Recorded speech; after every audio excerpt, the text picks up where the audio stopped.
तो इस तरीके का रहा। तो मेरा सवाल यही है कि जब राम मंदिर पर डिसीजन आया सुप्रीम कोर्ट का और उन्होंने कहा ये कि मंदिर निर्माण होना चाहिए, उसके बाद प्लानिंग में आप लोगों ने कितना टाइम लगाया? क्योंकि या तो प्लानिंग पहले से होगी कि भाई राम मंदिर बनाना है इसलिए प्लानिंग करके रेडी रखो, जिस दिन सुप्रीम कोर्ट से फैसला आएगा उसके बाद नेक्स्ट डे से चार्ज। देखिए, प्लानिंग तो हो ही नहीं सकती थी जी, किसी का अनुमान भी नहीं था। यदि आप आर्किटेक्ट, सोमपुरा हमारे आर्किटेक्ट हैं, उनका वर्ष 1992 का एग्रीमेंट 1992 में हुआ था। ओके।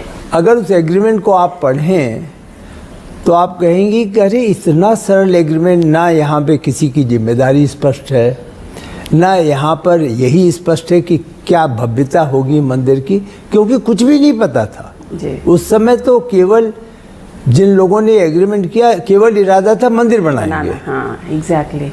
जब हम लोग आए भी, जब ट्रस्ट बन गया और उच्चतम न्यायालय के निर्णय से कंस्ट्रक्शन कमेटी का अध्यक्ष बनाया जाना था और मुझे बनाया गया जी। उस समय भी जो नक्शा था मंदिर का, उसमें प्रथम तल और दूसरा तल नहीं था। उस समय भी जो नक्शा था उसमें शिखर की ऊंचाई 161 फीट नहीं थी। ओके। उस समय जो नक्शा था उसमें 5 मंडप नहीं थे। तो एक छोटा सा मंदिर की कल्पना की गई थी। हाँ। लेकिन जब यह जनवरी 2020 तो ये किसने बताया आपको कि इतना भव्य मंदिर बनना है? क्या जी प्रधानमंत्री जी ने बोला? नहीं, ऐसी बात नहीं है।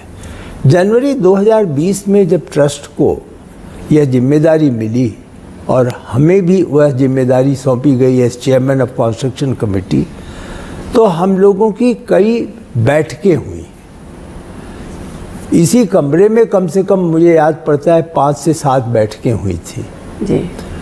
उन बैठकों में फिर धीरे धीरे आवश्यकता हुई कि यहाँ तो हम सब जो हैं वो गैर तकनीकी व्यक्ति बातें कर रहे हैं, तो तकनीकी व्यक्तियों को जोड़ें।